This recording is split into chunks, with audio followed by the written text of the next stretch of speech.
नमस्कार आप सभी का गोल्डन जीके 21 में। तो फ्रेंड्स फाइनली आप लोगों के बीच में सिर्फ प्रैक्टिस नंबर अगला लेके आ चुका हूँ आप लोगों के बीच। बहुत ही महत्वपूर्ण है, आप लोग क्या करिए, जो कि आप सबको पता है कि कितना महत्वपूर्ण योगदान होते हैं आपके परीक्षा में सिर्फ प्रैक्टिस का। तो पहले करंट अफेयर्स का क्वेश्चन विथ एक्सप्लेनेशन पूरे डिटेल में सब कुछ आपको देखने को मिलेगा, और यही कारण होता है कि मैक्सिमम क्वेश्चन आपके पेपर में डायरेक्टली देखने को मिलता है ना। तो सारे 1 to 1 जो है क्वेश्चन को आप क्या करिए, सॉल्व करिए, और लास्ट में मैं आपको ये जो मॉक टेस्ट अभी आप देंगे तो उसका क्या कट ऑफ रहने वाला है लास्ट में बता दूंगा। तो इसलिए आप लोग शुरू से लेकर अंत तक जरूर सारे क्वेश्चन को लगाइए, है ना। दूसरी बात है, कुछ फ्रेंड्स पूछ रहे थे सर एईडीओ का और दरोगा का दोनों जो है डेली एक एक टेस्ट करवाइए। देखो भाई, अल्टरनेट डे में अभी मैं टेस्ट दे रहा हूँ आप लोगों को यूट्यूब पे। तो आप क्या करिए, जीएस पेपर के लिए दरोगा और एईडीओ दोनों टेस्ट दोनों एग्जाम के लिए बहुत ही महत्वपूर्ण है, या फिर बिहार की किसी भी परीक्षा के लिए तैयारी कर रहा है तो ये टेस्ट आपके लिए ना बहुत इंपॉर्टेंट है। दोनों परीक्षा के लिए आप लोग क्या करिए, दोनों दरोगा वाला क्या करिए, आप एईडीओ का भी टेस्ट दीजिए, और जो लोग एईडीओ के लिए सिर्फ तैयारी कर रहे हैं तो आप दरोगा वाला भी टेस्ट दीजिए ना।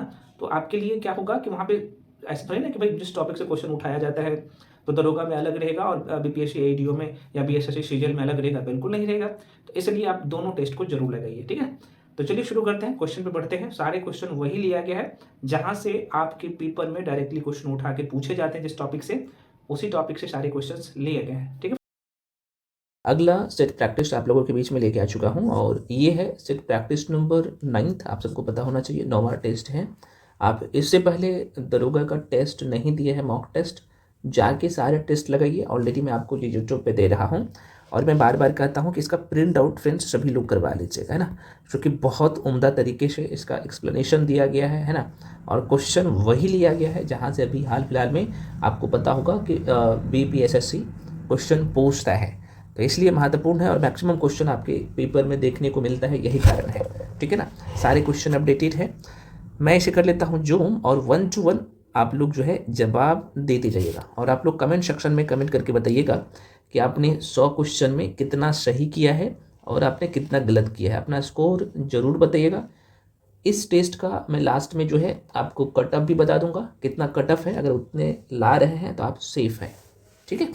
चलिए तो फ्रेंड्स, पहला क्वेश्चन आपके सामने है, कह रहे कि 2025 बुकर पुरस्कार किसने जीता। तो बिल्कुल जो लोग आंसर यहाँ पे बी टिक कर रहे हैं, आंसर बिल्कुल सही है। इसका नाम है डेविड एस्ले। डेविड एस्ले ने 2025 का बुकर पुरस्कार जीता। तो पहला प्रश्न यहाँ से बनता है भाई कि जो बुकर पुरस्कार दिया जाता है किस क्षेत्र में, तो आप सबको पता है कि यह जो है साहित्य के क्षेत्र में दिया जाता है, पहला क्वेश्चन। दूसरा क्वेश्चन यहाँ से क्या बनता है, इसमें कितनी राशि दी जाती है। तो आपको मैं बता दूं, यह जो है इसमें राशि दिया जाता है 50,000 पौंड, है ना, 50,000 पौंड राशि दी जाती है। इस बार 2025 के लिए किसे मिला, मैं थोड़ा सा इसे पतला कर लेता हूँ, ठीक है, ताकि आपको अच्छे से दिखे। हाँ, 2025 के लिए भाई किसे मिला, तो मैंने अभी आपको बताया कि इसका नाम है डेविड, है ना, डेविड एस्ले को जो है यह पुरस्कार, डेविड जो है जेले बोल सकते हैं, एस्ले बोल सकते हो, ठीक है ना, नाम ध्यान रखिएगा। ये पुरस्कार की शुरुआत कब हुआ ये भी पूछे जा सकते हैं। तो यह जो है 1969 से 1969 से। अच्छा, एक प्रश्न और पूछे जा सकते हैं, ये जो व्यक्ति है ना डेविड एस्ले, जिन्हें 2025 का जो है बुकर पुरस्कार से सम्मानित किया गया है। अच्छा, मैं एक बात और बता दूं, ये जो साहित्य के क्षेत्र में बुकर पुरस्कार दिया जाता है ना, ये इंग्लिश, यहाँ पे लिख देता हूँ, ये इंग्लिश भाषा में साहित्य के लिए दिया जाता है, बहुत इंपॉर्टेंट है, माइंड में रखिएगा। और डेविड एस्ले की बात करूँ फ्रेंड्स, तो ये कहाँ के हैं, तो ये हंगेरियन ब्रिटिश लेखक थे, ठीक है, दोबारा सुनिए। डेविड एस्ले जो है यह हंगेरियन ब्रिटिश लेखक थे, मतलब कि ये रहने वाले तो हंगेरियन है, लेकिन नागरिकता जाहिर सी बात है अपना ब्रिटिश की नागरिकता ग्रहण किया है। तो इसलिए आप देखेंगे तो ये लिख के आएगा हंगेरियन ब्रिटिश, ठीक है। तो इतना पॉइंट ध्यान रखिएगा, बस आपका काम हो जाएगा। और ये पुरस्कार इस बार जो 2025 वाला महत्वपूर्ण इसलिए है क्योंकि ये नवंबर के महीने में दिया गया, नवंबर 2025 में। और ये जो है डेविड एस्ले की मैं बात कर लूँ तो यह पहले हंगेरियन ब्रिटिश लेखक है, ठीक है। तो ये ध्यान, इस लिस्ट में बुकर पुरस्कार के लिस्ट में जो भी लोग सेलेक्ट होते हैं उन्हें जो है 2500 पाउंड जो है यहाँ पे दिया जाता है राशि, जो लोग सेलेक्ट होते हैं। लेकिन सर्वश्रेष्ठ पुरस्कार तो एक ही व्यक्ति को मिलेगा, आपको पता ही होना चाहिए। आगे बढ़ जाते हैं, अगला प्रश्न है आपके सामने, क्वेश्चन है, दोबारा सुनिए, बहुत अच्छा क्वेश्चन है, और चूंकि ये न्यूज़ में था और ये ऐसा प्राप्त करने वाला 5वीं बार है, यह जो है कोवलम बीच। पहले क्वेश्चन देखिए क्या है, क्वेश्चन है फ्रेंड्स कि कोवलम बीच जिसे 2025-26 के लिए ये जो प्रमाण है ना, आपको दिख रहा होगा, क्या नाम है इसका, बुल्लू फ्लेग प्रमाणन प्राप्त हुआ है ये किस राज्य में है। तो नाम से ही आपको पता चल रहा है। देखो कुछ क्वेश्चन ऐसे होते हैं ना जो कि आप इजीली बना सकते हो एग्जाम हॉल में, और हाँ लेकिन माइंड आपको हमेशा सेट करना है। इसलिए मैं कह रहा हूँ ना कि अगर क्वेश्चन आप गलत कर रहे हैं तो मॉक टेस्ट दीजिए, बहुत इंपॉर्टेंट होगा। मॉक टेस्ट वही देना है जो एग्जाम रिलेवेंट हो, मैं बार बार कह रहा हूँ, ठीक है। तो इसका जो आंसर हो जाएगा फ्रेंड्स बिल्कुल बी हो जाएगा। B is the right answer. ये तमिलनाडु में है, आपको मैं बहुत कायदे से पढ़ाया हूँ। यहाँ पे कोवलम बीच है, यहाँ पे लिख देता हूँ, यह जो है तमिलनाडु में है। और ये ब्लू परमानंद प्राप्त करने वाला ये जो कोवलम बीच है ये 5वीं बार ऐसा हुआ है। जाहिर सी बात है ये जो ब्लू फ्लैग परमानंद जो दिया जाता है तो देखा जाता है कि ये जो बीच है कितना स्वच्छ है, इसमें पर्यटकों की सुविधा, ये सारी चीज़ों को ध्यान में रख के अगर मैं सीधे तौर पे कहूँ तो आप कह सकते हो कि जल की गुणवत्ता, पर्यावरण, शिक्षा, सुरक्षा, है ना, स्वच्छता, ये सब को ध्यान में रख के यह परमानंद दिया जाता है। तो इस बार जो है फिर से कोवलम बीच जो कि ब्लू फ्लैग परमानंद प्राप्त करने वाला 5वीं बार ये बन गया है। इतना ध्यान रखिएगा, बहुत इंपॉर्टेंट है। तमिलनाडु में है कोवलम बीच। आगे बढ़ जाते हैं। तो इसका आंसर फ्रेंड्स यहाँ पे डी टिक कर लीजिएगा सभी। देखिए बहुत सारे फ्रेंड्स का ये कहना रहता है कि सर हमें जो मॉक टेस्ट में जुड़ना है आपके साथ, जिसमें ये 50 फुल लेंथ टेस्ट मेल्स है, वो कहाँ पे मिलेगा। मैं आपको बता दूं इसका फ़ी ये 50 टेस्ट है, और मार्केट में आप 20 टेस्ट का बुक लेने जाओगे ना 200-250 रुपये पड़ जाता है। और टेस्ट भी किस लेवल का रहता है मार्केट लेवल आपको पता ही होना चाहिए। और ये जो टेस्ट तैयार किया जाता है डेली आपको पता होना चाहिए, और इसका जो एक्सप्लेनेशन है आप देख सकते हो कितने उम्दा तरीके से किया गया। तो ये एक साथ में मैं आपको 50 सीट दे रहा हूँ, मतलब कि करवा रहा हूँ, ये आपको मिलेगा यहाँ पे कंटिन्यू। और इसका फ़ी मात्र जो है अभी सिर्फ 399 कर दिया हूँ। तो जो लोग ज्वाइन करना चाहते हैं आराम से करिए। इसमें करंट अफेयर्स बाकी सेक्शन का पूरा आपका, मैं जो 200 टॉपिक करवा रहा हूँ ना भाई, बोला था पहले भी, वो आपका पूरा रिवीजन हो जाता है टेस्ट के थ्रू। क्वेश्चन की प्रैक्टिस हो जाएगी, पूरा सिलेबस पे कवर हो जाएगा, और एग्जाम कहाँ से रुकेगा। तो इसलिए जो लोग ज्वाइन करना चाहते हैं, जो फ्रेंड्स यहाँ पे बोल रहे सर हमें कैसे ज्वाइन करना है, तो इसका फ़ी मात्र जो है 399 कर दिया हूँ, 399। तो जो लोग ज्वाइन करना चाहते हैं इस नंबर पर 7319924130 पे पेमेंट करके भेजिएगा, उसका स्क्रीनशॉट करके भी इसी नंबर पे भेजिएगा। उसके बाद आप बैच में जोड़ दिया जाएगा, और बुकलेट भी आराम से वहाँ से क्या कर सकते हैं, प्रिंट आउट करवा सकते हैं, ठीक है। तो ये रहा कंप्लीट टेस्ट। उसके बाद बहुत सारे फ्रेंड्स का है, जो कि हम आपके बीच में जो है एक सीरीज़ लेके आए हैं जिसका नाम है क्विक रिविजन सीरीज़। नाम है क्विक रिविजन सीरीज़, लेकिन आपका पूरा सिलेबस जो 200 टॉपिक मैं यहाँ पे मेंशन किया हूँ वो कवर करवा रहा हूँ, ठीक है। और इसमें सबसे बड़ी बात है कि आपके सारे सब्जेक्ट में करवा रहा हूँ, ठीक है। देखो इंडियन ज्योग्राफी है, वर्ल्ड ज्योग्राफी है, हिस्ट्री में एंशिएंट, मेडिवल, मॉडर्न और world history, polity, Indian economy, environment, science and tech, biology, physics, chemistry, current affairs, Bihar special, ये सारे सेक्शन का आपको क्या मिलता है यहाँ पे मेंशन करता हूँ। पहले तो आपको छोटे छोटे शॉर्ट नोट्स दिया जाता है ना, 10 से 12 पेज का, 15 पेज का। और उसके बाद आपको 25 साल का 25 ईयर का कंप्लीट जो है बुकलेट प्रोवाइड किया जाता है टॉपिक वाइज, ठीक है ना। बुकलेट टॉपिक वाइज आपको यहाँ पे दिया जा रहा है, और इसका फ़ी अभी कम करके, है ना, आप सबको पता है कि 1099 था, जिससे कम करके मात्र 5 नहीं बल्कि 499 499 कर दिया हूँ। तो जो लोग ज्वाइन करना चाहते हो इसे भी, तो फ्रेंड्स नंबर यही है 7319924130। इस पर जो है कॉल करके इन्फॉर्मेशन ले सकते हैं। पेमेंट का नंबर भी यही है, इसी नंबर पे आप पेमेंट करके भेजेंगे, उसका स्क्रीनशॉट करके इसी नंबर पे करिएगा। उसके बाद आपको सेम टाइम में आपको बैच में जोड़ दिया जाएगा, और सारे बुकलेट, सारे वीडियो, और वीडियो भी मास्टर वीडियो ग्रुप में मिलता है, आप सबको पता ही है, कंप्लीट नोट्स मिल जाता है। तो जिनको लगता है कि मेरा स्कोर कम आ रहा है तो आप इसे जरूर ज्वाइन कर लीजिए, आप बोनाफाइड बन जाइएगा, है ना। और देखो इसका जो मास्टर वीडियो है, जो लोग देखना चाहते हैं, जाहिर सी बात है आपको करना ही चाहिए। तो PYQs का ऑलरेडी मैं अभी यूट्यूब पे करवा रहा हूँ, उसके लिए एक कंप्लीट प्लेलिस्ट बना दिया हूँ, वहाँ से जाके सारे वीडियो एक्सेस भी कर सकते हैं, ठीक है फ्रेंड्स। चलिए, तो जो लोग ज्वाइन करना चाहेंगे 7319924130 पे कॉल करके इन्फॉर्मेशन भी ले सकते हैं कि, और कॉल करने का जरूरत ही नहीं पड़ेगा, इस नंबर पर पेमेंट करके भेजिएगा, उसका स्क्रीनशॉट करके इस नंबर पर भेज दीजिएगा, उसके बाद हम आपको बैच में जोड़ देंगे, ठीक है। चलिए बढ़ते हैं क्वेश्चन पे भाई। अगला क्वेश्चन आपके सामने ये रहा। चलिए अगला क्वेश्चन फ्रेंड्स, कुमारी कमला, आप सबको पता है अभी ये न्यूज़ में था। तो कह रहे कि कुमारी कमला जिनका हाल ही में निधन हो गया है, तो किस शास्त्रीय नृत्य से जुड़ी थी। तो वेरी वेरी इंपॉर्टेंट है, आंसर क्या हो जाएगा डी, भारतनाट्यम। और कितना ये प्रसिद्ध है यहाँ पे मैं मेंशन कर देता हूँ, एक मिनट, थोड़ा सा लोकेशन को माइंड में रखिएगा, ताकि एक क्वेश्चन यहाँ से ऐसे भी बन सकते हैं कि भाई भारतनाट्यम जो कि अभी न्यूज़ में है, तो किस राज्य के शास्त्रीय नृत्य है। तो ध्यान रखिएगा यह जो है तमिलनाडु की ना, तमिलनाडु के शास्त्रीय नृत्य। इनका निधन जो है कितने साल में, तो आप देखेंगे कुमारी कमला की तो लगभग ये 91 वर्ष की थी, है ना, 91 साल की इनका मृत्यु हो गया। कहाँ पे, तो ये USA में, ठीक है। बस इतना ध्यान रखना, आगे बढ़ जाते हैं, ठीक है। इसका आंसर क्या हो जाएगा फ्रेंड्स, यहाँ पे तो कुमारी कमला जिनका हाल ही में निधन हो गया है भाई, ये तमिलनाडु के शास्त्रीय नृत्य है। और कौन से नृत्य से संबंधित था, तो भारतनाट्यम, ठीक है ना। पूछा जाए भारतनाट्यम किस राज्य की शास्त्रीय नृत्य है, तो तमिलनाडु। कहाँ पे निधन हो गया, USA में, अमेरिका में। कितने साल की थी, 91 वर्ष की। प्रश्न पूछे जाते हैं। अगला प्रश्न है, किस भारतीय महिला को ज्ञान और महिला सशक्तिकरण में उत्कृष्टता के लिए कौन सा, तो 8वां डॉक्टर पोलोस मार जो है ग्रेगोरियोस पुरस्कार 2025 मिला? बहुत अच्छा क्वेश्चन है और आप सबको पता है ये मिला टेसी, नाम आप जरूर सुना होगा, टेसी थॉमस को। Tessy Thomas is the right answer, D हो जाएगा। देखो, भारत की मिसाइल महिला की कही जाने वाली डॉक्टर टेसी थॉमस को विज्ञान और महिला सशक्तिकरण में उत्कृष्टता के लिए 8वां डॉक्टर प्लोस मॉर ग्रेगोरियन या फिर आपको कह सकते हो ग्रेगोरियोस पुरस्कार 2025 प्रदान किया गया। माइंड में रखिएगा। आगे बढ़ जाते हैं। अगला क्वेश्चन है कि किस भारतीय अधिकारी ने 2026 के लिए अंतर्राष्ट्रीय लोकतंत्र और चुनावी सहायता संस्थान की अध्यक्षता जो है यहाँ पे संभाली है? बिल्कुल, जो लोग यहाँ पे ज्ञानेश कुमार कौन कर सकता है? तो आप सबको पता है मतलब कि मुख्य चुनाव आयुक्त के सीईओ कौन है, ऐसे बोल सकते हो तो भाई ज्ञानेश कुमार 2026 के लिए अंतर्राष्ट्रीय लोकतंत्र और चुनाव सहायता संस्था इंटरनेशनल IDEA के अध्यक्ष पद का जो है यहाँ पे कार्यभार संभाले हैं। ठीक है ना, तो माइंड में रखिएगा क्या होगा, ज्ञानेश कुमार। आगे बढ़े। अगला क्वेश्चन है ये, क्योंकि ये इस पद पे आप सबको पता है कि 2033 तक जो है पद पर आसीन रहेंगे। 2035 तक 2033 तक।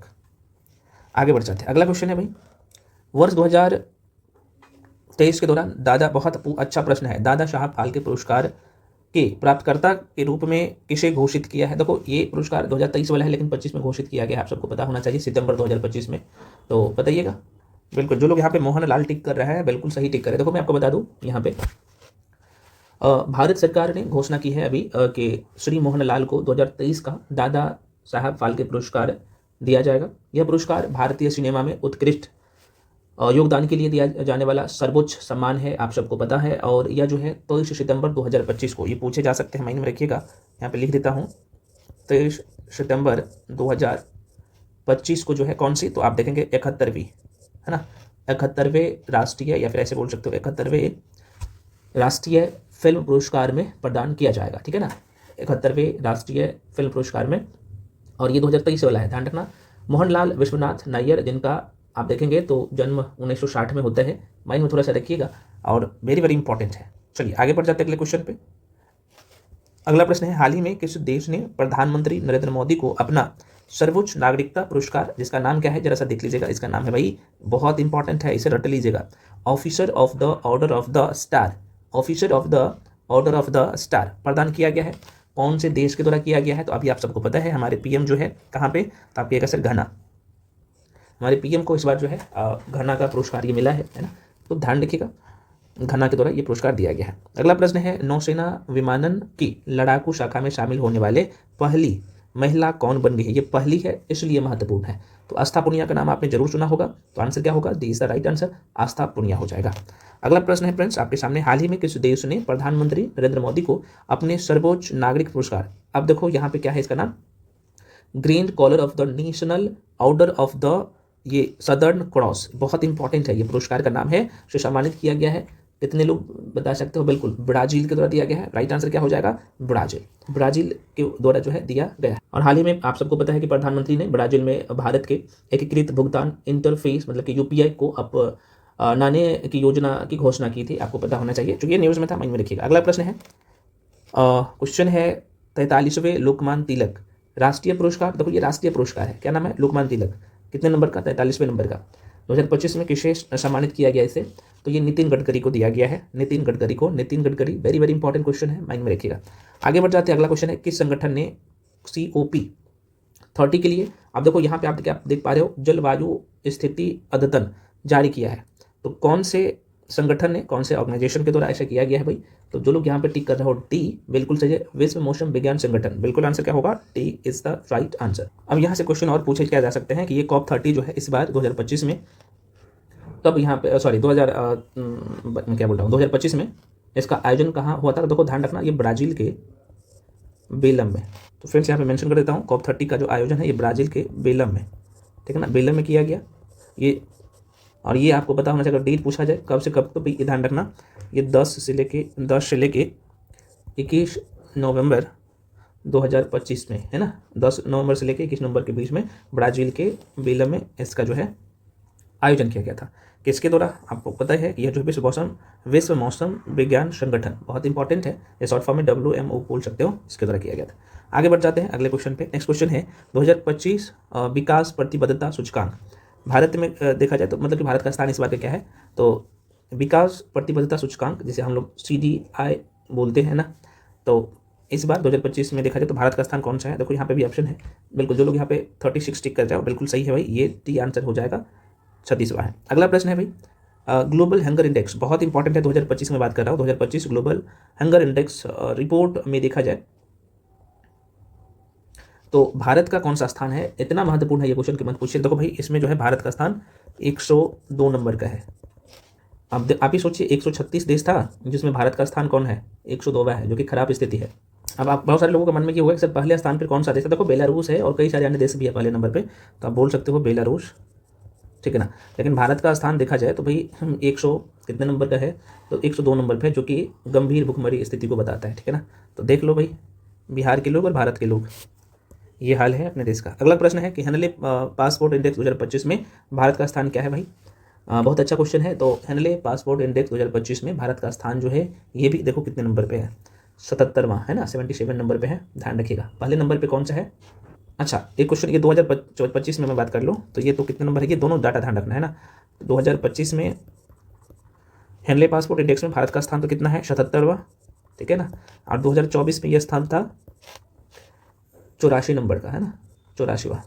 तो अभी इस बार थोड़ा सा इंप्रूवमेंट किया है, 84 नहीं है 85 था, 85 नंबर का था, सॉरी। 2024 में 85 नंबर पे था, 2025 में जो है भारत का स्थान कौन सा है, तो 77वां है, 77 नंबर पे। और ये पहले नंबर पे मैं बात कर लूँ तो पहले नंबर पे जो है यहाँ पे फर्स्ट स्थान जो प्राप्त हुआ है वो सिंगापुर का हुआ है, आप सबको पता होना चाहिए। तो सिंगापुर जो है पहले नंबर पे है। चलिए अगले क्वेश्चन बढ़ते हैं भाई। अगला सॉरी हाँ, तो ये है भाई अगला क्वेश्चन।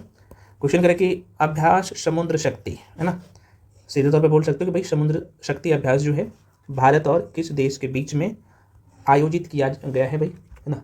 तो देखो ये ध्यान रखिएगा, समुद्र शक्ति 2025 इंडोनेशिया के बीच में किया गया है, भारत और इंडोनेशिया।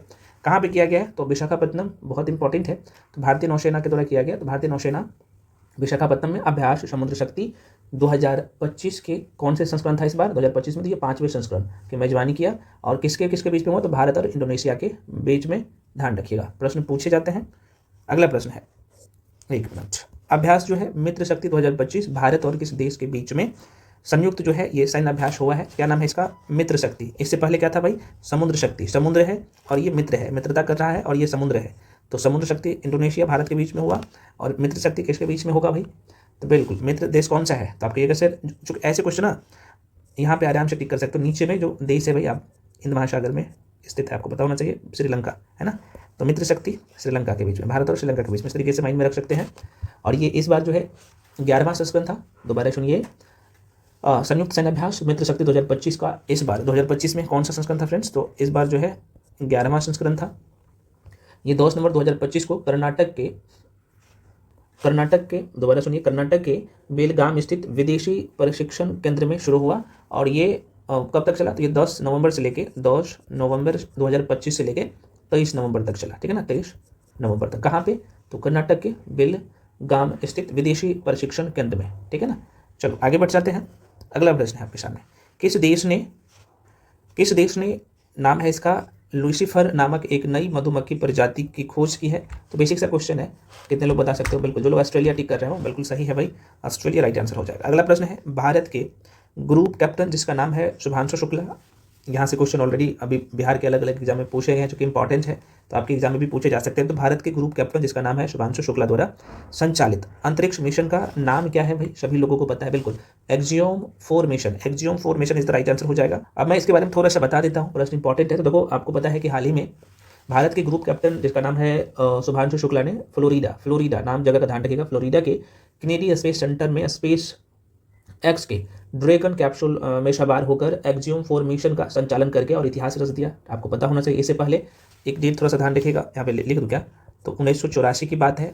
1984 में राकेश शर्मा के अंतरिक्ष उड़ान के बाद 41 वर्षों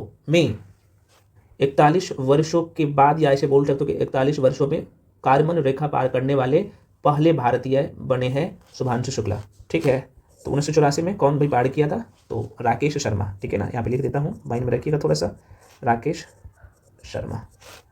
अगला प्रश्न है आपके सामने, हाल ही में खबरों में रहा कालाजार रोग का कारक क्या है भाई? किस कारण से काला रोग होता है? ऑप्शन यहाँ पे कालाजार रोग होता है, ये प्रश्न है। दोबारा सुनिए, हाल ही में खबरों में रहा कालाजार रोग का कारक क्या है? ऑप्शन में है और आराम से ये टिक करेंगे क्योंकि अभी न्यूज़ में था। बिल्कुल, ये प्रोटोजोआ परजीवी से होता है, आप सबको पता होना चाहिए। अगला प्रश्न है वेरी वेरी इंपॉर्टेंट और सभी लोग उम्मीद करते हैं इसका जवाब जरूर देंगे। क्वेश्चन है यहाँ पे, निसार मिशन किन दो अंतरिक्ष एजेंसी के बीच एक जो है संयुक्त पृथ्वी अवलोकन उपग्रह मिशन है? Very very important. हालांकि जितने भी करंट अफेयर्स क्वेश्चन सेट किया जाते हैं टू दी पॉइंट्स आपके पेपर में मैं कह रहा हूँ कि भाई सपने की प्रबल संभावना है, ठीक है ना, तो इसे रट लीजिएगा। बिल्कुल आंसर हो जाएगा इसका ए, जो लोग ए टिक कर रहे हो। तो राष्ट्रीय वैमानिकी अंतरिक्षीय प्रशासन, जैसे हम लोग शॉर्ट फॉर्म में नासा और इसरो ऐसे बोल सकते हैं, इतना ध्यान रखने की जरूरत है। तो ध्यान रखना, इस बार का निसार मिशन दो देशों के बीच में जो पृथ्वी अवलोकन उपग्रह है, तो नासा और इसरो के बीच में, बस इतना ध्यान रखना, याद हो जाएगा ना। निसार नासा और इसरो। देखो सार यहाँ पे ऐसे ऐसे ऐसे रख सकते हो और इसरो ऐसे ध्यान रख सकते हो, ठीक है ना। तो नासा और इसरो के बीच का है ना, माइंड में रखिएगा। अगला क्वेश्चन है भाई आपके सामने। क्वेश्चन है कि एशियाई युवा खेल 2025, मैं बोल रहा हूँ एशियाई युवा खेल 2025 कहाँ आयोजित जो है किए जाएंगे, ठीक है ना। Very very important. तो बिल्कुल बहरीन में किया गया है, आपको पता होना चाहिए, बहरीन। अच्छा, यहाँ से एक क्वेश्चन और पूछ सकता है भाई, ध्यान रखिएगा। यहाँ से 2-3 क्वेश्चन और बन सकते हैं, एक नहीं। देखो पहली बात आपको मैं पुनः का रिपीट कर रहा हूँ, बहुत अच्छा क्वेश्चन है, क्योंकि एशियाई युवा खेल 2025 का आयोजन बहरीन, अब कई बार पूछेगा बहरीन तो रहेगा, बहरीन के कहाँ? तो बहरीन के मनामा, जगह का नाम क्या है भाई? मनामा में आयोजित किया गया, ठीक है ना। अब इसमें भारत जो है कुल कितने पदक जीता है ये भी पूछे जा सकते हैं। तो भारत ने टोटल 48 पदक जीते हैं, ठीक है। अब देखो इसमें स्वर्ण कितना है, रजत कितना है और कांस्य कितना है। तो इसमें आप देखेंगे फ्रेंड्स, तो स्वर्ण पदक की मैं बात कर लो तो इनकी संख्या जो है, इधर कर लेता हूँ, ठीक है ना, एक मिनट रुक जाओ, ठीक। हाँ, तो स्वर्ण पदक की संख्या फ्रेंड्स यहाँ पे माइंड में रखिएगा, स्वर्ण पदक इसमें 13 है। उसके बाद अगर मैं बात कर लूँ रजत का, तो रजत भाई ध्यान रखिएगा यहाँ पे 18 है, और 17 जो है कांस्य पदक है, 17 कांस्य पदक। इस तरह 13 स्वर्ण, 18 रजत और 17 जो है कांस्य पदक जीता। कहाँ पे आयोजन किया गया ये बहुत इंपॉर्टेंट है, ये पूछे जा सकते हैं। तो बहरीन के मनामा में। अब यहाँ से प्रश्न पूछे भी जा सकते हैं कि भाई बहरीन की राजधानी कौन सी है, तो ये मनामा बहरीन की राजधानी है, ठीक है ना। तो बहरीन की राजधानी मनामा में एशियाई युवा खेल 2025 का आयोजन किया गया, जिसमें भारत टोटल 48 जो है पदक जीता है, जिसमें 13 स्वर्ण, 18 रजत और 17 कांस्य पदक शामिल है। बस इतना ध्यान रखिएगा, मैं कह रहा हूँ क्वेश्चन नहीं छूटेगा, है ना। किसी भी बिहार के कोई भी परीक्षा के लिए तैयारी कर रहा हो, आपके लिए बहुत इंपॉर्टेंट है। अगला प्रश्न है, किस भारतीय बैडमिंटन खिलाड़ी ने बहुत इंपॉर्टेंट है, ऑस्ट्रेलियन ओपन 2025 का, ये मैं बोल रहा हूँ भारतीय, किस भारतीय बैडमिंटन खिलाड़ी ने, कौन सा बैडमिंटन खिलाड़ी ने ऑस्ट्रेलियन ओपन 2025 का पुरुष एकल का खिताब जीता है भाई? तो बिल्कुल यहाँ पे ये ध्यान रख लीजिए, ये रट लेना है आपको, लक्ष्य सेन ने जीता है। तो लक्ष्य सेन बहुत ही महत्वपूर्ण ये नाम है, अपने आप में अभी चर्चा में है।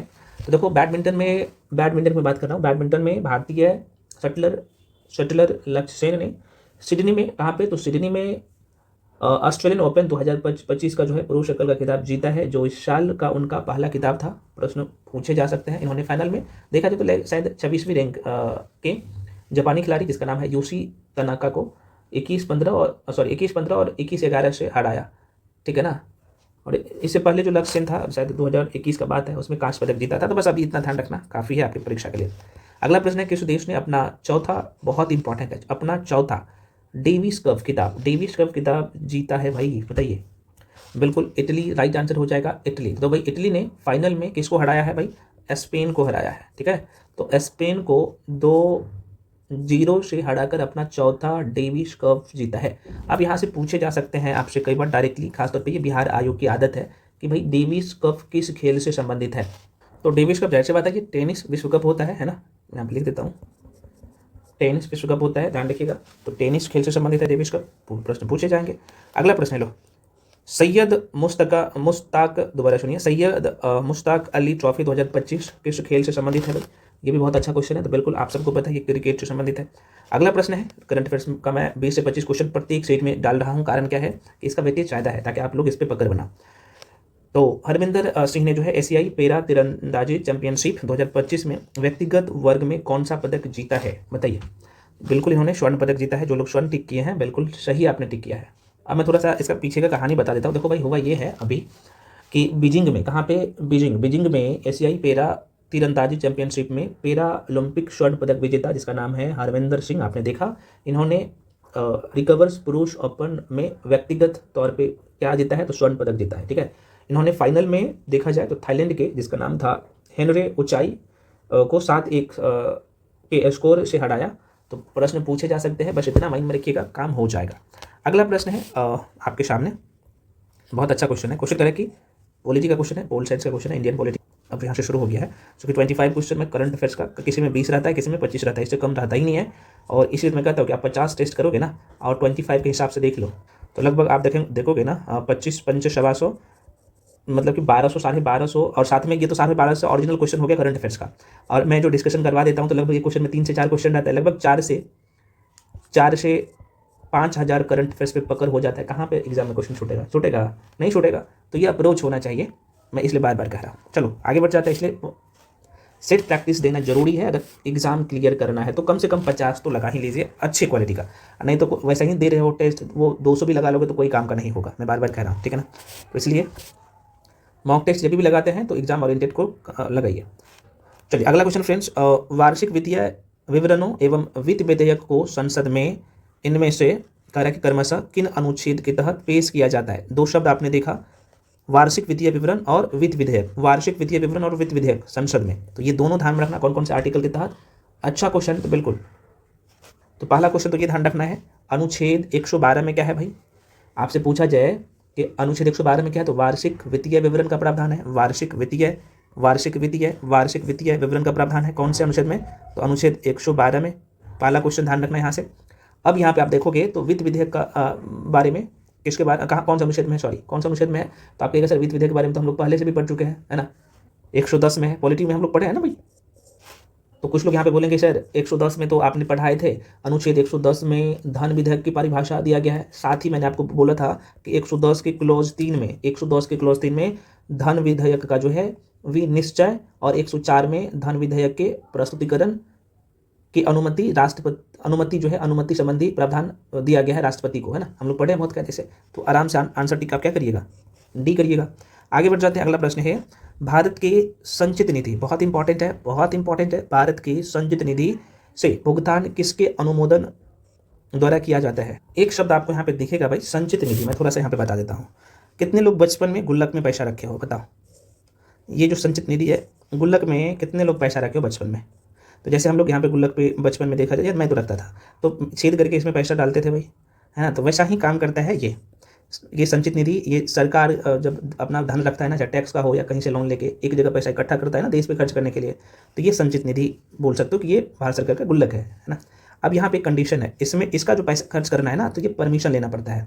अब किससे परमिशन लेना पड़ता है भाई, तो ये संसद से, है ना। कहाँ से, तो भारतीय संसद से परमिशन लेके खर्चा करना पड़ता है। तो संचित निधि को माइंड में रखिएगा। ये संचित निधि का जो धन होता है, ये कह सकते हो कि भारत सरकार का गुल्लक में धन है। जैसे हम लोग का गुल्लक होता था ना, तो गुल्लक में कई बार हम लोग क्या करते थे, वो अपने मन से भी पैसा फोड़ के खर्च कर लेते थे। लेकिन अमूमन हम अपने पेरेंट्स से पूछने तो जाते ही थे कि क्या फोड़ दे, तो वैसा ही है। लेकिन इसमें पूछना ही पड़ेगा, संसद को पूछना ही पड़ेगा कि भाई हम यहाँ से पैसा खर्च कर रहे हैं, बस ध्यान रखना। अच्छा, इसके बारे में कौन से अनुच्छेद में प्रावधान किया गया है, तो अनुच्छेद 1 ध्यान रखना, 266 का क्लॉज 1 में। बस यहाँ पे कुछ लोगों का मन में क्वेश्चन आएगा कि सर जैसे भारत सरकार का इसमें कौन कौन सा धन आता है। भैया देखो, जैसे सीमा शुल्क हो गया, उत्पाद शुल्क हो गया, आयकर हो गया, सरकार द्वारा लिए गए ऋण जो वसूल की जाती है, वो सब, ये सभी संचित निधि में ही स्टोर किए जाते हैं, जमा किए जाते हैं। और संसद के अनुमोदन का मतलब होगा कि संसद से परमिशन लिया जाएगा, है ना। हम इससे पैसा इतना खर्च कर रहे हैं वहाँ पे, उसके बाद ये पैसा खर्च कर सकते हैं। चलो बहुत लंबा टाइम ले लेता हूँ ना, आगे बढ़ते हैं यार। डिटेल में एक्सप्लेनेशन का मतलब ये है, टाइम तो लगता ही है, कोई बात नहीं। अगला क्वेश्चन है, किस विधेयक पर भारत के राष्ट्रपति अपने निषेधाधिकार का प्रयोग कर सकते हैं। अब जो लोग बिगनर होंगे ना, उनके मन में समझ में आएगा ना कि ये निषेधाधिकार क्या है। तो पहले मैं इसका आंसर बता देता हूँ कि भाई निषेधाधिकार है क्या। इसका आंसर ये क्या हो जाएगा, गैर धन विधेयक हो जाएगा। राइट आंसर टिक कर लीजिएगा, गैर विधेयक। देखो भाई, एक यहाँ पे आपको साफ साफ दिख रहा होगा ना, निषेधाधिकार, है ना। इसका मतलब भी होता है कभी रोकना, किसी चीज़ के लिए यहाँ पे रोकना। तो राष्ट्रपति क्या करता है ना, जैसे आप सबको ये एक तरह से कह सकते हो कि राष्ट्रपति का वीटो शक्ति होता है, जो कि विशेष शक्ति राष्ट्रपति को दिया गया है। तो राष्ट्रपति द्वारा गैर धन विधेयक पर, दोबारा सुनिए, गैर धन विधेयक पर अपने निषेधाधिकार को, मतलब कि वीटो शक्ति का प्रयोग किया जा सकता है ना। और ये कौन से अनुच्छेद में ये प्रावधान दिया गया, तो अनुच्छेद 111 मतलब 111 के तहत किसी साधारण विधेयक पर राष्ट्रपति के पास 3 विकल्प होते हैं। पहला विकल्प, वह विधेयक पर अपनी स्वीकृति दे सकता है, या पहला ये है, दूसरा ये विधेयक पर अपनी स्वीकृति को सुरक्षित रख सकता है, और तीसरा क्या है, वह विधेयक को संसद के पुनर्विचार हेतु लौटा सकता है, लेकिन यदि संसद इस विधेयक को पुनः बिना किसी संशोधन के अथवा संशोधन करके राष्ट्रपति के सामने प्रस्तुत करे तो राष्ट्रपति को अपनी स्वीकृति देनी होगी, एक है ना, देनी होगी मतलब कि जबरदस्ती, समझ रहे हैं ना, देनी होगी। तो ये है, आप लोग समझ ही रहे हो, 111 अनुच्छेद में दिया गया है। तो इसलिए तो कहता है कि जो मेन पावर है ना हमारे देश का, वो राष्ट्रपति के हाथ में नहीं है, वो प्रधानमंत्री के हाथ में है, या बोल सकते हो संसद। कौन चलाता है? जिसकी सरकार है, मतलब राष्ट्रपति, प्रधानमंत्री। खैर आगे बढ़ जाते हैं। अगला प्रश्न है कि संसद को राज्य सूची में किसी मामले के संबंध में कानून बनाने की शक्ति बशर्ते यह है, क्या है भाई? तो बिल्कुल राष्ट्रीय हित में हो। आगे बढ़ जाते हैं। भारत का महान्यायवादी जिसके द्वारा, दोबारा सुनिए, भारत का महान्यायवादी जिसके द्वारा नियुक्त किया जाता है। तो महान्यायवादी को किसके द्वारा नियुक्त किए जाते हैं? तो देखो इसके बारे में जो प्रावधान है महान्यायवादी के बारे में आर्टिकल 76 में। और कौन नियुक्त करता है भाई? तो भारत के राष्ट्रपति इसे नियुक्त करता है, जिसे भारत सरकार का कह सकते हो कि वकील है ये, ना। तो अनुच्छेद 76 का क्लोज 1 के अनुसार राष्ट्रपति उच्चतम न्यायालय का न्यायाधीश नियुक्त होने की अर्हता रखने वाले किसी भी व्यक्ति को, कौन से अर्हता रख रहा है? तो उच्चतम न्यायालय की न्यायाधीश की अर्हता रखने वाले किसी व्यक्ति को भारत का महान्यायवादी जो है नियुक्त करेगा, है ना। तो माइंड में रखिएगा प्रश्न, और बाकी चीज़ मैं आपको बता दिया पहले भी क्लास में। आगे बढ़ जाते, अगला क्वेश्चन है कि संघीय मंत्री परिषद के मंत्री उत्तरदायी होते हैं। मैं क्या बोल रहा हूँ? संघीय, बिल्कुल ये केवल लोकसभा के प्रति, ये बहुत पूछता है क्वेश्चन, माइंड में रखिएगा।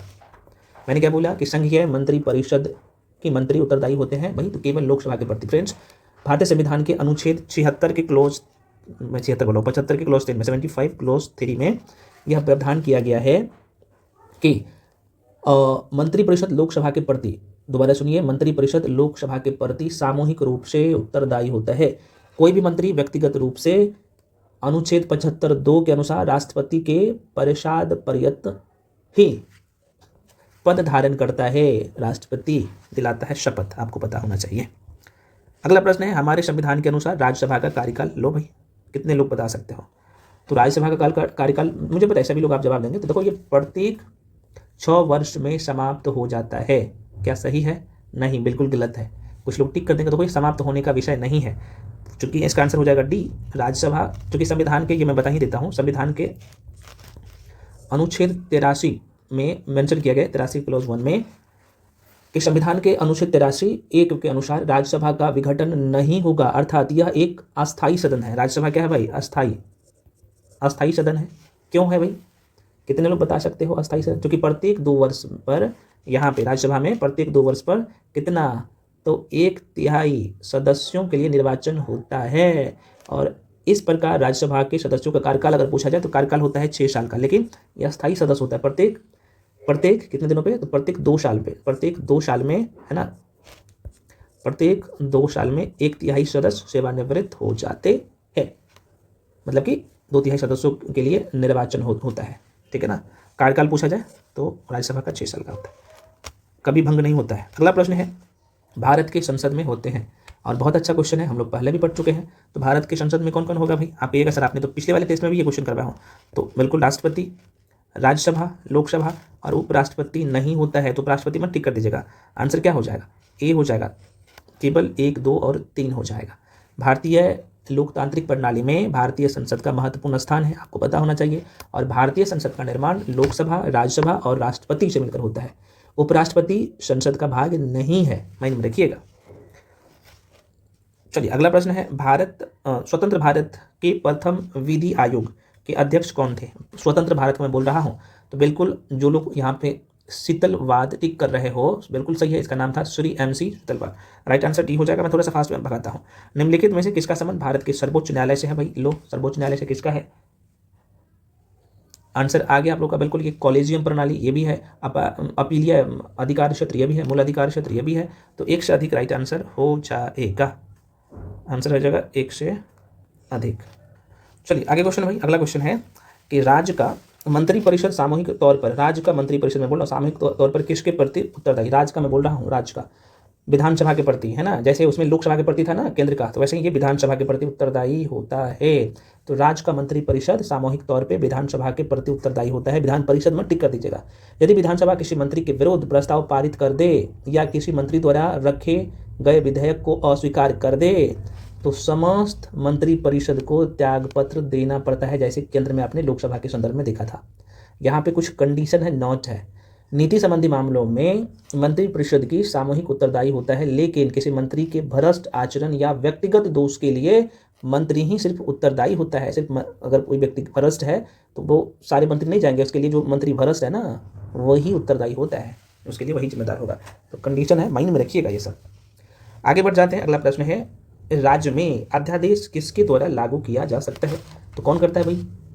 राज्य में, मैं केंद्र में नहीं बोल रहा हूँ, केंद्र में तो राष्ट्रपति, राज्य में राज्यपाल। लो, कौन से अनुच्छेद के तहत? तो भाई 213 के तहत। ठीक, भारतीय संविधान में राज्यपाल से संबंधित जो है तो ये भाग 6 में है और अनुच्छेद 153 से 162 तक है। ये सब थोड़ा सा ध्यान रखिएगा। अगला प्रश्न है फ्रेंड्स, भारतीय संविधान के निम्नलिखित अनुच्छेदों में कौन राज्य की विधानसभाओं के निर्वाचन का प्रावधान प्रस्तुत करता है? तो बिल्कुल ये अनुच्छेद 170। अच्छा क्वेश्चन है। देखो, भारतीय संविधान के अनुच्छेद 170 कहता है या फिर उसमें यह उपबंध करता है कि अनुच्छेद 233 के उपबंधों के अधीन रहते हुए प्रत्येक राज्य की विधानसभा और उस राज्य के प्रादेशिक निर्वाचन क्षेत्र में कौन सा? तो प्रत्यक्ष जो है निर्वाचन द्वारा चुने हुए 500 से अनधिक और 8 से जो है अन्योन सदस्यों से मिलकर बनेगी। बाकी इसके बारे में मैं डिटेल में पढ़ा चुका हूं, देख लेने के बाद। अगला प्रश्न है भाई, एक पंचायत समिति किस स्तर पर एक पंचायती राज संरचना का संचालन करती है? तो बिल्कुल ये ब्लॉक स्तरीय निकाय है, आपको पता होना चाहिए। आगे बढ़ जाते हैं, उच्च न्यायालय के कार्यक्षेत्र में बदलाव किसके द्वारा किया जा सकता है भाई? तो केवल संसद द्वारा किया जाता है, ध्यान रखिएगा। अगला क्वेश्चन, निम्नलिखित में से कौन सा सत्य है ना उभयचर जंतु नहीं है ना? लो भाई, कौन सा उभयचर नहीं है? तो भाई कछुआ जो है नहीं है। बाकी आप देखोगे मेढक हो गया, यहाँ पे मेढक हो गया, टोड हो गया, स्टेलामेंडर हो गया, ये है तो नहीं है। ये पूछ रहा था तो आंसर क्या हो जाए ये। अगला प्रश्न है, एक रानी मधुमक्खी किस प्रकार के अंडे देती है? रानी मैं बोल रहा हूँ मधुमक्खी।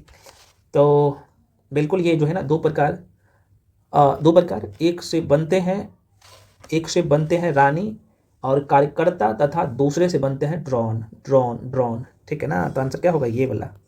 आगे बढ़ जाते हैं, शोषण जड़ों वाले पौधे को क्या कहते हैं?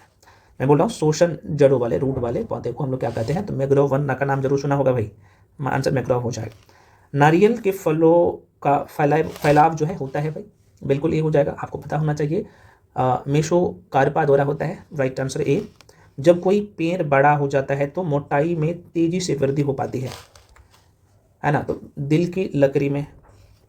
आगे बढ़ते हैं, पौधे अपना पोषण तत्व मुख्यतः किससे प्राप्त करते हैं भाई? तो बिल्कुल जो लोग आंसर मृदा टिक करो ना, मिट्टी, वहां से करेगा। आहार में नमक का मुख्य उपयोग होता है, आहार में बिल्कुल ये पानी में खाद्य कणों की घुलनशीलता में वृद्धि, राइट आंसर हो जाएगा। नेक्स्ट है कि मानव शरीर में मांसपेशी के बारे में निम्नलिखित कथनों पर आपको विचार करना है और कह रहे कौन सा ये गलत है, गलत को ढूंढना है भाई। ठीक है, तो मांसपेशी केवल हड्डी को धक्का दे सकता है। देखो ये केवल शब्द जैसे ही लगा रहता है तो मैक्सिमम केस में वो वही गलत हो रहता है, तो आंसर क्या हो जाएगा? यही गलत हो जाएगा। देखो मांसपेशी शरीर की मानव शरीर की देखा जाए तो मांसपेशियां मानव कंकाल तंत्र का हिस्सा है। मानव शरीर की मांसपेशियां की बात करें तो त्वचा के नीचे होती है, आपको पता होना चाहिए। और ये संपूर्ण मानव शरीर में लगभग देखा जाए तो 500 से अधिक मांसपेशियां होता है। मांसपेशी जड़ों मतलब जोड़े में, माफी चाहता हूँ, जोड़े में काम करती है। सुकड़ने पर मांसपेशियां छोटी और सख्त होती है, मोटी होती है। मांसपेशियां केवल हड्डी को धक्का नहीं दे सकती, अलग अलग काम करता है। ठीक है ना? आगे बढ़ जाते हैं। अगला प्रश्न है कि अर्धसूत्री विभाजन में युग्मन कब होता है ना? कितने लोग बता सकते हो? मतलब द्विसंयोजी गठन कब होता है ये पूछ रहा है। तो बिल्कुल ये जाइगोटीन के दौरान। चलो भाई आगे प्रश्न, अगला प्रश्न में बढ़ते। अगला क्वेश्चन है कि तंत्रिका तंत्र की संरचनात्मक और क्रियात्मक इकाई है। संरचनात्मक और क्रियात्मक इकाई है तो बिल्कुल न्यूरॉन का नाम जरूर सुना होगा। तो तंत्रिका तंत्र के संरचनात्मक और क्रियात्मक इकाई न्यूरॉन है। यह जो है विद्युत रासायनिक संकेत के द्वारा सूचना आदान प्रदान करता है। अगला क्वेश्चन है फ्रेंड्स, बहुत अच्छा क्वेश्चन है कि बाजार नियंत्रण के लिए कौन सा सुल्तान जो है प्रसिद्ध है? ठीक है, बिल्कुल अलाउद्दीन खिलजी का नाम आपने ज़रूर सुना होगा। महत्वपूर्ण इसलिए है अलाउद्दीन खिलजी, क्योंकि अलाउद्दीन खिलजी ने जो है ना बाजार नियंत्रण व्यवस्था को सुचारू तरीके से कह सकते हो चलाने के लिए एक नई विभाग का गठन किया गया था। उसका नाम था दीवान ए रियासत। मैं लिख दूँ यहाँ पे, इसका नाम था दीवान ए रियासत, इसका नाम था फ्रेंड्स। प्रश्न पूछता है इसका प्रधान कौन होता था। तो इसके प्रधान को दीवान ए रियासत जो है, जो कि बाजार नियंत्रण के लिए प्रसिद्ध था, तो इनके जो प्रधान थे इसका नाम ही था सदर ए रियासत, है ना, सदर ए रियासत इसका नाम था। और एक चीज़ यहाँ से और ध्यान रखिएगा कि इस विभाग के अधीन मतलब कि अंदर में प्रत्येक बाजार के लिए निरीक्षक जो है ना, निरीक्षक है ना, निरीक्षक बोल सकते हो, निरीक्षक नहीं होगा, निरीक्षक जो है नियुक्त किया गया था। और जो प्रत्येक बाजार के लिए जो निरीक्षक नियुक्त किया गया था उसे कहा जाता था शाहना ए मंडी। इसे क्या कहा जाता था, शाहना ए मंडी। ठीक है, चलो आगे बढ़ जाते हैं। ये सब मैं आपको बहुत कायदे से पढ़ा चुका हूँ और मेडिवल हिस्ट्री में। अगला क्वेश्चन है जागीर बांटने की फिरोज शाह, तो जागीर का मतलब क्या होता है, भूमि होता है ना, आपको पता है।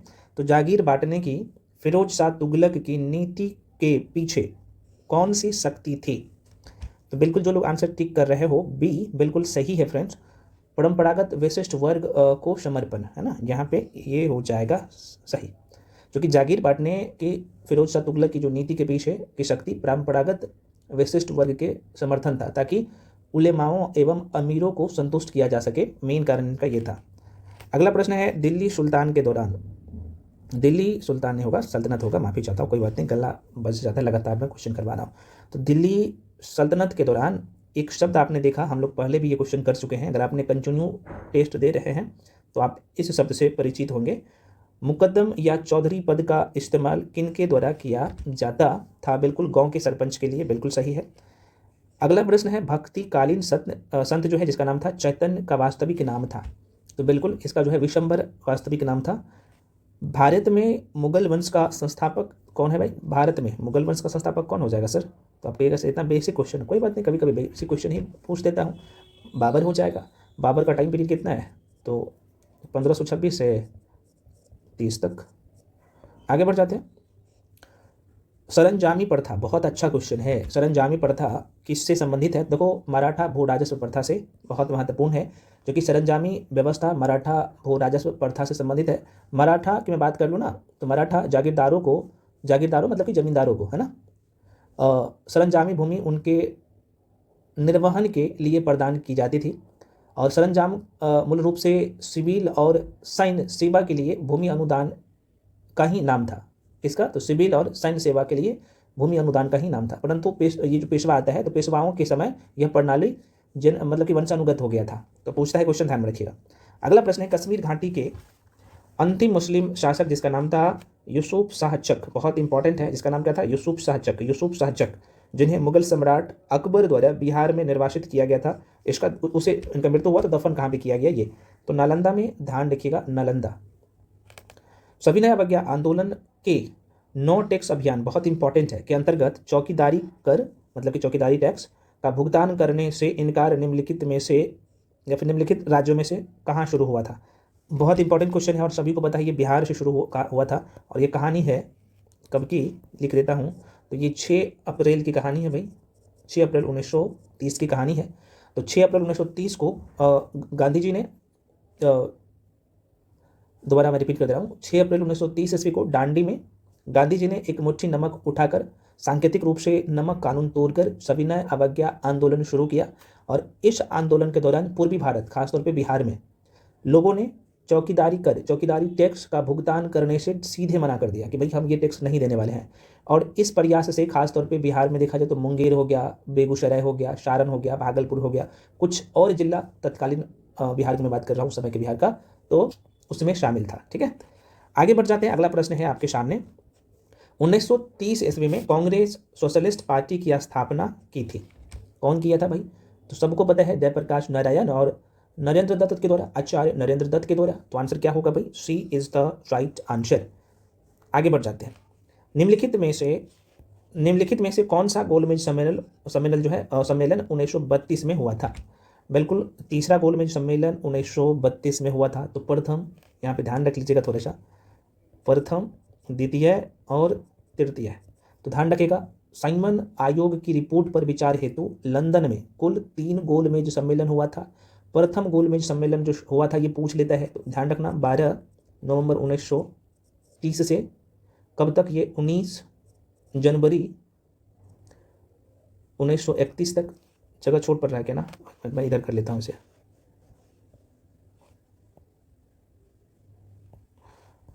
ठीक है, प्रथम और द्वितीय गोलमेज सम्मेलन हुआ था फ्रेंड्स। दूसरा जो गोलमेज सम्मेलन हुआ था, मैं इसलिए लिख रहा हूँ क्योंकि ये अच्छा क्वेश्चन है। 7 सितंबर 1931 से कब तक भाई, तो 1 दिसंबर की बात है, 1 दिसंबर 1931 तक। और तीसरा गोलमेज सम्मेलन जो हुआ था वो फ्रेंड्स नवंबर से ही शुरू हुआ था, तो 17 नवंबर की बात है 1932 से कब, तो ये 24 दिसंबर 1932 के बीच तक चला था।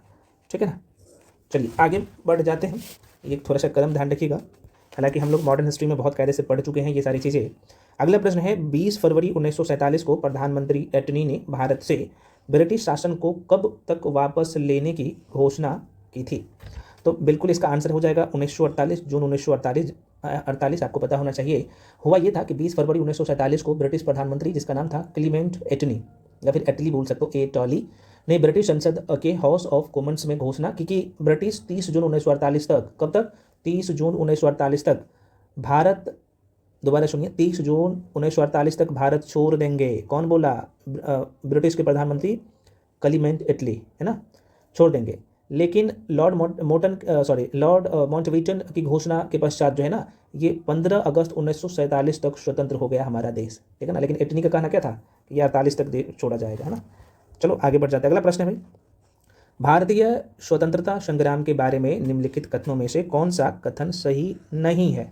इसमें आपको नहीं वाला को ढूंढना है। तो देखो यहाँ पे साफ साफ बोला है कि वर्ष 1921 में महात्मा गांधी को गिरफ्तार कर लिया गया था। क्या ये सही है? तो बिल्कुल यहाँ पे आपको क्या दिख रहा होगा, गलत। क्योंकि भारतीय स्वतंत्रता संग्राम के बारे में जो दिया गया विकल्प है वो गलत है, ये बोला। क्योंकि 10 अप्रैल 1919 ईस्वी में अंग्रेज द्वारा पहली बार महात्मा गांधी को गिरफ्तार किया गया था।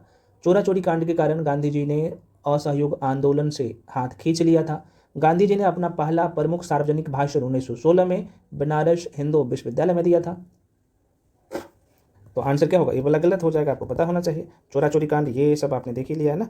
चलो आगे बढ़ जाते हैं। अगला प्रश्न है भाई, इनमें से कौन जो है 1946 ईस्वी में भारत भेजे गए कैबिनेट मिशन का एक सदस्य नहीं था। तो सबको पता है, सर स्टेफोर्ड क्रीव्स तो था ही, अलेक्जेंडर भी था, लॉर्ड पैंथिक लॉरेंस भी था, है ना। तो ये तीनों व्यक्ति था, बी वाला नहीं था। ठीक है ना। चूँकि आप देखेंगे तो इसका नाम था रेमजे मैकडोनाल्ड की मैं बात कर लूँ तो फरवरी 1946 में कैबिनेट के प्रधानमंत्री एटली ने भारत के तीन सदस्यीय उच्च स्तरीय शिष्टमंडल योजना घोषणा की। और इस शिष्टमंडल में ब्रिटिश कैबिनेट ने 3 सदस्य, एक लॉर्ड पैंथिक लॉरेंस, दूसरा व्यक्ति था सर स्टेफोर्ड क्रीव्स और तीसरा था एवी अलेक्जेंडर शामिल है। 24 मार्च 1946 में पैंथिक लॉरेंस की अध्यक्षता में कैबिनेट मिशन जो है भारत आता है और इसके द्वारा निम्नलिखित प्रस्ताव भी पेश किया गया था। आपको पता होना चाहिए, अंतरिम सरकार का गठन, भारत को स्वतंत्रता देने और नए संविधान निर्माण हेतु तो अलग अलग सिद्धांत पर भी चर्चा किया गया था। ठीक है ना। तो आंसर क्या हो जाएगा, ये व्यक्ति नहीं था। आगे बढ़ जाते हैं। अगला क्वेश्चन है, भारत छोड़ो आंदोलन पर जो है प्रस्ताव कहाँ पारित किया गया। बहुत अच्छा क्वेश्चन है भाई। तो बिल्कुल मुंबई में किया गया था। आगे बढ़ जाते हैं। ये अच्छा सा क्वेश्चन है, क्वेश्चन बड़ा जितना उतना छोटा आंसर। कह रहा है कि क्रीव्स के प्रस्ताव ने वास्तव में हमें कुछ नहीं दिया। यदि हम प्रस्ताव को स्वीकार करते तो हमें भविष्य में पछताना पड़ता। तो यहाँ पे डाइस है, डैश युद्ध के कारण अपनी स्वतंत्रता प्राप्त करने का अच्छा अवसर प्रदान किया था। केवल एक वचन पर आधारित होने के कारण हमें इसे खोना नहीं चाहिए। ये शब्द किसने लिखे? अच्छा है, तो मौलाना अबुल कलाम आज़ाद का नाम जरूर सुना होगा। तो आंसर हो जाएगा बी। आगे बढ़ जाते हैं। किसने स्वतंत्र भारत पर या फिर स्वतंत्र भारत के प्रथम प्रधानमंत्री जवाहरलाल नेहरू साहस और दूरदर्शिता के उत्कृष्ट नेता के रूप में तो अभिवादन किया? किसने किया था भाई इनको? तो लो ऑप्शन है आपके सामने, बिल्कुल जो लोग बी टिक कर रहे हो, लॉर्ड माउंटबेटन का नाम आपने जरूर सुना होगा।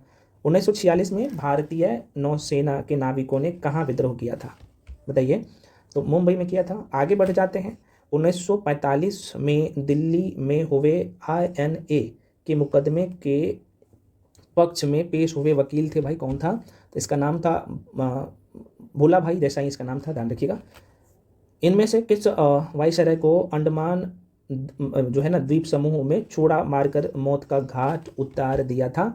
तो लॉर्ड मेयो को, ध्यान रखिए। आगे बढ़ जाते हैं। भारत के किस गवर्नर जनरल के कार्यकाल में कलकत्ता, मुंबई, मद्रास विश्वविद्यालय स्थापित किए गए थे? बहुत अच्छा क्वेश्चन है। तो ये लॉर्ड कैनिंग के समय किया गया था। भाई देखो, इसका एक्सप्लेनेशन देखना जरूरी है, देख लीजिएगा आप लोग, ठीक है ना।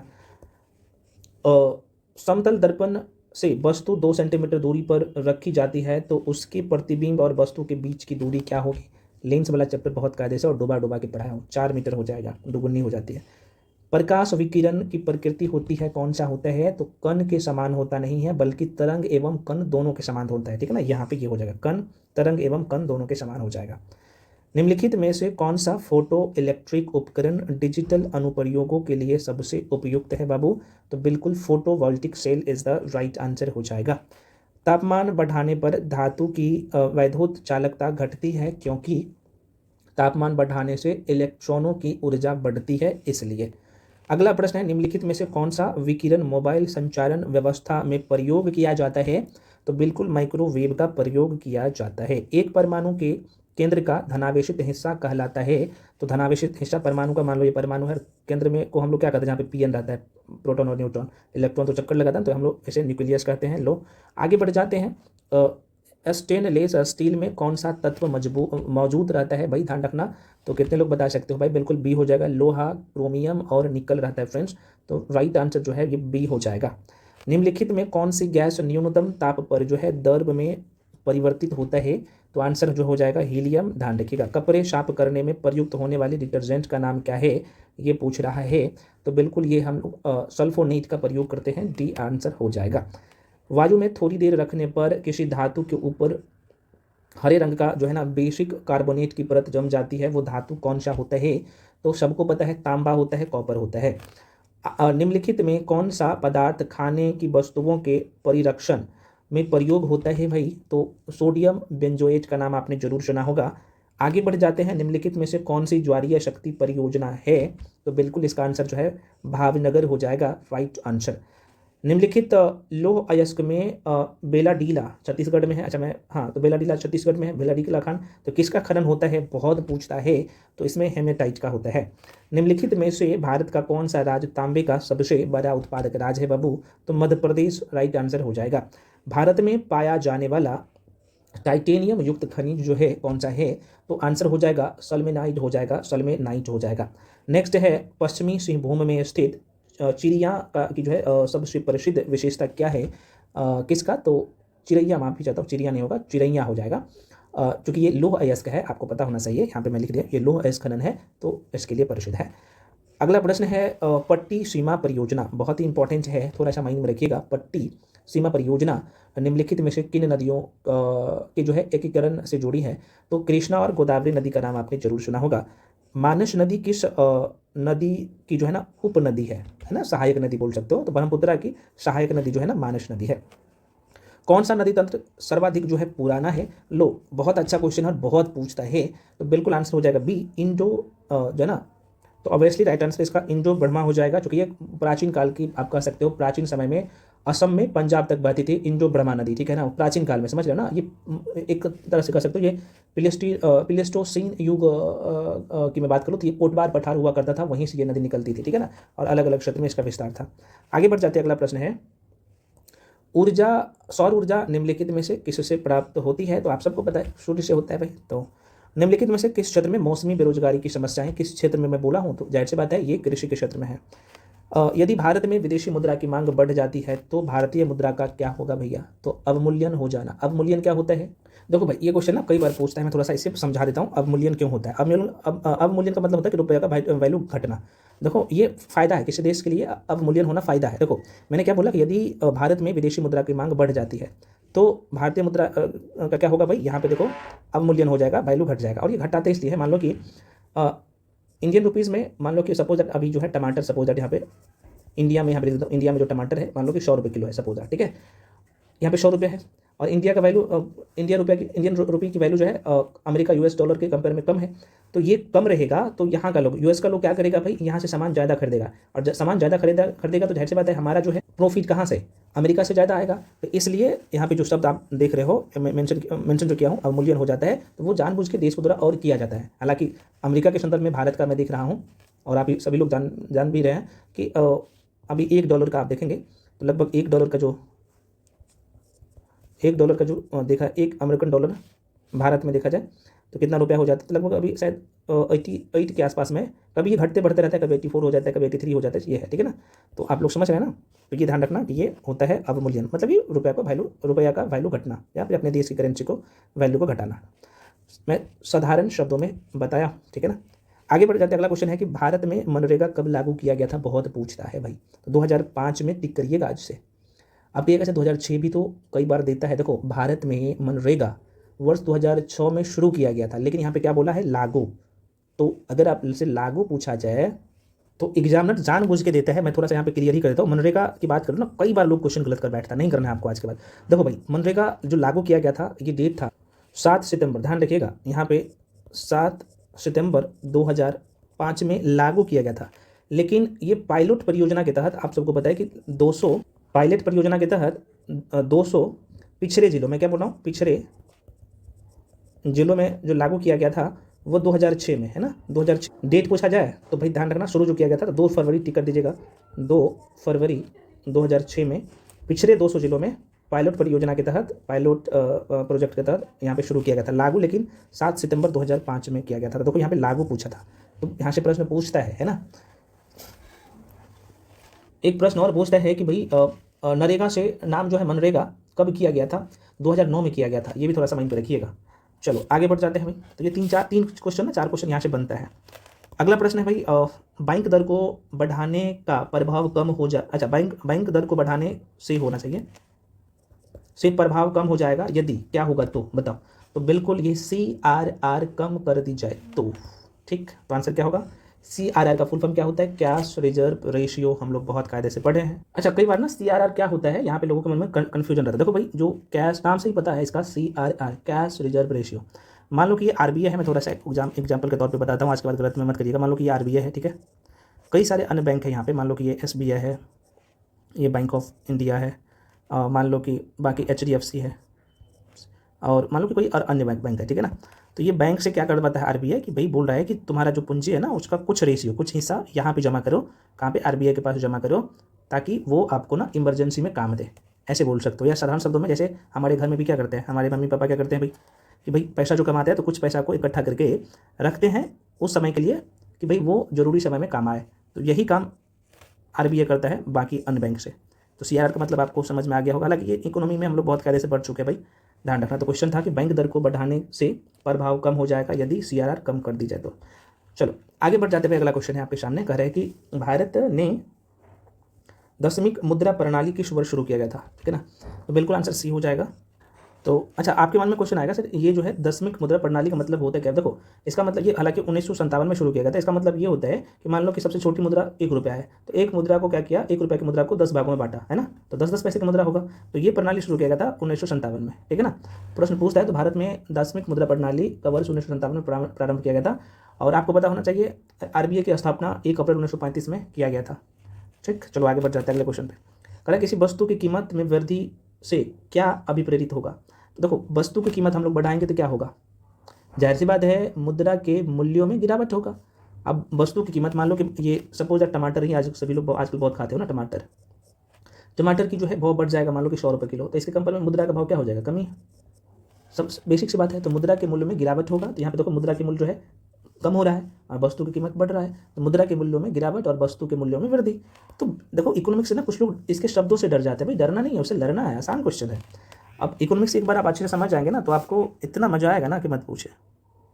चलिए अगला प्रश्न फ्रेंड्स आपके सामने, कि भाई स्थानीय निकाय अपने लिए राजस्व इकट्ठा करती है। तो बिल्कुल संसदीय स्वीकृति के पूर्व, सॉरी यार ये क्वेश्चन ये था, माफी चाहता हूँ। क्वेश्चन है कि स्थानीय निकाय अपने लिए राजस्व इकट्ठा करती है। तो ये गृह कर से है ना, यहाँ पे देख सकते हो गृह कर से। और आर्टिकल 243 में आपको पता है, बहुत कायदे से हम लोग पढ़े हैं, है ना। तो स्थानीय निकाय अपने लिए राजस्व गृह कर, जिसमें स्टाम्प शुल्क होता है, मनोरंजन कर होता है, सामाजिक एवं वन वृक्षारोपण, ये सब एकत्र करती है, आपको पता होना चाहिए। और ये 243 के आय में प्रावधान किया गया। अगला प्रश्न है भाई, अच्छा ये क्वेश्चन मैंने छोड़ दिया क्या, आकस्मिक निधि को राष्ट्र कैसे व्यय करती है? बहुत अच्छा क्वेश्चन है, बिल्कुल ये संसदीय स्वीकृति के पूर्व, ठीक है ना। अब देखो ना, कुछ शब्द ऐसे रहते हैं ना, नहीं समझ में आता है, तो यहाँ पे संसदीय स्वीकृति के पूर्व, इसका मतलब ये हुआ संसद में क्या कौन है तो होता है, तो आप कहिएगा सर राज्यसभा और लोकसभा। तो यहाँ पे शब्द बोला है कि आकस्मिक निधि को राष्ट्र कैसे व्यय करेगा, तो आकस्मिक निधि में जो भी धन होता है तो ये संसद से स्वीकृति लेना जरूरी होता है, राज्यसभा लोकसभा दोनों से, बिना इसके स्वीकृति को इस पैसा को आप नहीं खर्च कर सकते हो। समझ में आ गया, बेसिक सा क्वेश्चन है, ठीक है। तो ऐसे क्वेश्चन पूछता है पेपर में। अगला प्रश्न है भाई, सेकेंड लास्ट क्वेश्चन है इस टेस्ट का, भारत में किस राज्य की साक्षरता दर न्यूनतम है? तो बिहार की है, हमें बताने की जरूरत नहीं है। 2011 जनगणना के अनुसार भारत का दूसरा सर्वाधिक जनसंख्या वाला शहर कौन सा है? तो सबसे ज़्यादा कहाँ पे है भैया? दिल्ली में है। दूसरा कहाँ, सबसे ज़्यादा कहाँ पे है? मुंबई में है। दूसरा कहाँ पे है? दिल्ली में है। सबसे ज़्यादा कहाँ पे? मुंबई में। मुंबई में लगभग देखा जाए 2011 जनगणना के अनुसार, ठीक है ना, अभी यही डेटा देखा जाता था, मुंबई में लगभग 1.84 करोड़ लोग रह रहा है। वही दिल्ली में देखा जाए, ये पहले नंबर पे मुंबई, ठीक है ना। और दिल्ली की बात कर ले फ्रेंड्स, तो दिल्ली में भी देखा जाए तो लगभग 1.67 करोड़ लोग रह रहा है, ठीक है। दूसरे नंबर पे दिल्ली, पहले नंबर पे मुंबई। चलिए, तो आप लोग कमेंट सेक्शन में कमेंट करके बताइएगा कि आपने 100 क्वेश्चन में कितना क्वेश्चन सही किया। मैं इकट्ठा बता दे रहा हूँ। देखो, आप लोग को ये मॉक टेस्ट में करवा रहा हूँ, तो और डिटेल में एक्सप्लेनेशन चाहिए तो आप लोग कमेंट सेक्शन में कमेंट करके बोल दीजिएगा, है ना, तो मैं करवा दूंगा। या फिर और शॉर्ट में चाहिए वो भी बता दीजिएगा। तो आज का जो टेस्ट था, इसमें अगर आपका 63 मार्क्स है निगेटिव काट के, तो आपका गुड स्कोर है, बहुत अच्छा स्कोर है, ठीक है ना। चलिए, मिलते हैं अगले वीडियो में। जो लोग यहाँ पे अभी तक टेलीग्राम ज्वाइन नहीं किए हैं तो ज्वाइन कर लीजिए। और ऑलरेडी टेलीग्राम पे आपको PDF भी प्रोवाइड किया जाता है, बहुत सारे स्टडी मटेरियल प्रोवाइड किया जाता है। तो लिंक मैं इसी वीडियो के डिस्क्रिप्शन बॉक्स में पिछले वाले टेस्ट का भी दे दिया हूँ और टेलीग्राम का भी दे दिया हूँ। तो सारे टेस्ट कर लीजिए ना, बोनाफाइड बन जाइएगा एग्जाम में। और सबसे बड़ी बात है, मेरे साथ जब आप मॉक टेस्ट लगाते हो ना, तो जो नए नए शब्द होते हैं, जो एग्जाम में क्वेश्चन आप जानते रहते हैं नहीं सॉल्व कर पाते हैं, तो उसका भी समझ हो जाएगा। चाहे इंडियन इकोनॉमी हो, साइंस हो, इंडियन पॉलिटी हो, ज्योग्राफी हो, बाकी सेक्शन हो, सब पे अच्छा से पकड़ हो जाएगा। तो बाकी जो लोग पेड बैच में आना चाहते हो, बहुत नॉमिनल फी है, आप ज्वाइन कर सकते हो। सारी इन्फॉर्मेशन तो मैं आपको कुछ देर पहले दे ही दिया हूँ। मिलते हैं फ्रेंड्स अगले वीडियो में, तब तक के लिए जय हिंद।